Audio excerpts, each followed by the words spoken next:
پاکستان کے شمالی پہاڑوں میں ایک گمشدہ سلطنت کی سرگوشیاں آج بھی سنائی دیتی ہیں۔ ایک ایسی قوم جس نے صدیوں تک ہزارہ کی وادیوں پر حکومت کی۔ یہ کون لوگ تھے، کہاں سے آئے اور پھر آخر کیسے تاریخ کے صفحات سے مٹ گئے؟ جی ہاں، یہ کہانی ہے ہزارہ کے ترکوں کی۔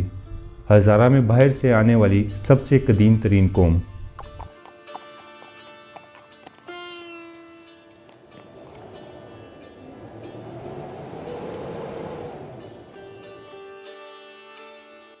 اس ترک قبیلہ کارلک کے لوگ اس ضلع میں آ کر آباد ہوئے اور پھر انہی کے نام سے اس ضلع کا نام ہزارہ کارلک کے نام سے مشہور ہوا اور پھر انگریزی دور تک یہی نام رہا۔ ہزارہ وہ مقام جس کی خوبصورتی اور قدرتی مناظر کے پیچھے ایک گہری اور پیچیدہ داستان چھپی ہوئی ہے۔ یہ نہ صرف دریاؤں، پہاڑوں اور جھیلوں کی سرزمین ہے بلکہ تہذیبوں کے عروج و زوال کی گواہ بھی ہے۔ آج ہم تاریخ کے اس ورق کو پلٹیں گے جس پر اکثر گرد جمی رہتی ہے۔ جی ہاں، یہ ہزارہ کے ترک حکمرانوں کی کہانی ہے۔ وہ حکمران جنہوں نے اس خطے کو اپنا وطن بنایا، یہاں عظیم الشان ریاست قائم کی اور پھر وقت کی دھول میں کہیں کھو گئی۔ ان کی تاریخ صرف ایک قوم کی تاریخ نہیں بلکہ اس پورے خطے کی شناخت کا ایک اہم باب ہے۔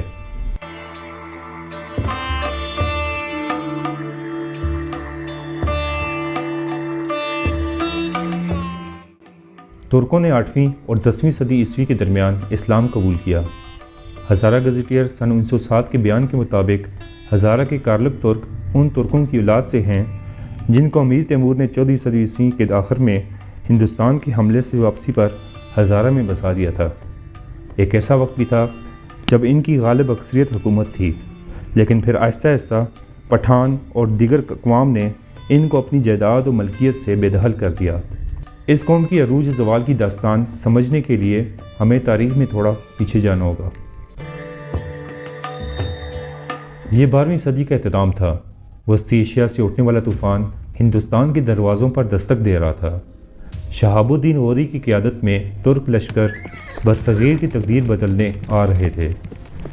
ان لشکروں میں صرف سپاہی نہیں بلکہ دانشور اور ہنرمند افراد بھی موجود تھے۔ انہی میں ایک قبیلہ تھا جنہیں لوگ کارلک ترک کے نام سے جانتے تھے۔ یہ جنگجو فطرت لیکن تہذیب یافتہ لوگ تھے۔ جب غوری سلطنت قائم ہوئی تو ان ترکوں کو ہمالیہ کے دامن میں ہزارہ کا زرخیز علاقہ جاگیر میں دیا گیا۔ یہ کوئی عام مقام نہیں تھا بلکہ ایک تجارتی شاہراہ تھی جو کہ کابل کو کشمیر سے ملاتی تھی۔ ترکوں نے اس علاقے کو فتح کیا اور یہاں اپنی حکومت کی بنیاد رکھی۔ یہ ایک نئے دور کا آغاز تھا، ایک ایسی سلطنت جو اگلے کئی سو سال تک ہزارہ کے مقدر پر راج کرنے والی تھی۔ ان کی پہلی نسل نے اس زمین کو اپنایا اور یہاں اپنی جڑیں مضبوط کی۔ 13ویں صدی سے 15ویں صدی تک یہ سلطنت اپنے عروج پر تھی۔ کارلک ترکوں نے منصیرہ کے قریب گلی باغ کو اپنا دارالحکومت بنایا۔ یہ صرف ایک شہر نہیں بلکہ علم و ہنر کا مرکز تھا۔ ان کے حکمران سلطان کہلاتے تھے اور ان کا نظام حکومت انصاف اور دانش مندی پر مبنی تھا۔ مورخین لکھتے ہیں کہ ان کے دور میں زراعت نے ترقی کی، تجارت کے نئے راستے کھلے اور پورے خطے میں امن و امان قائم ہوا۔ مغل بادشاہ بابر نے اپنی کتاب تذکرہ بابری میں پکھلی سرکار کا ذکر کیا ہے۔ وہ یہاں کے سلطان حسن علی ترک کی مہمان نوازی اور علاقے کی خوشحالی سے بہت متاثر ہوئے۔ ترکوں نے یہاں صرف حکومت نہیں کی بلکہ اس سرزمین پر اپنی ثقافت کے گہرے نقوش چھوڑے۔ ان کا فن تعمیر، ان کا لباس اور ان کی زبان سب کچھ اس سرزمین کا حصہ بن گیا۔ ان کی طاقت کا مرکز گلی باغ کا قلعہ تھا جس کے کھنڈرات آج بھی اس گمشدہ سلطنت کی کہانی سناتے ہیں۔ لیکن وہ یہ نہیں جانتے تھے کہ شمال کی وادیوں میں سے ایک طوفان ان کی جانب بڑھ رہا تھا۔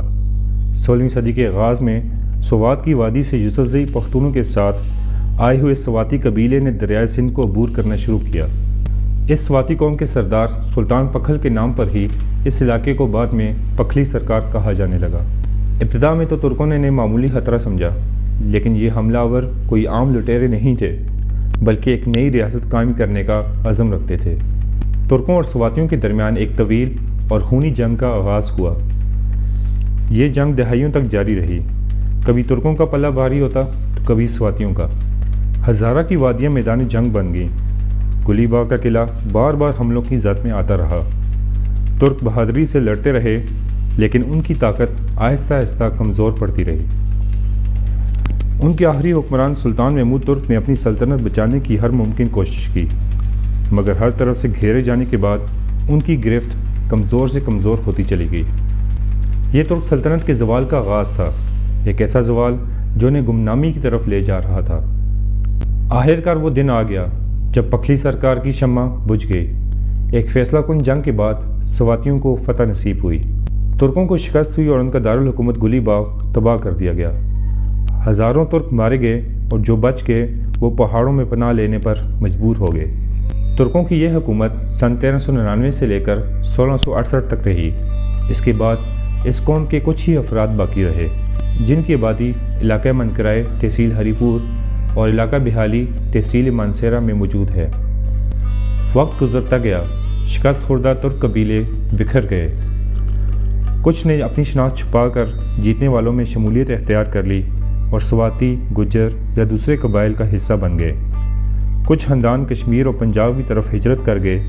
آہستہ آہستہ ان کی زبان، ان کی روایات اور ان کی تاریخ سب کچھ دھندلا گیا، یہاں تک کہ ہزارہ کے ترکوں نے سن 1876 میں تیمور شاہ درانی کے آگے درخواست بھی کی کہ ان کو اپنے آبائی مرکزی مقام منقرہ، جہاں سے انہیں غرغش قوم نے بے دخل کر دیا تھا، ان کو واپس کر دیا جائے۔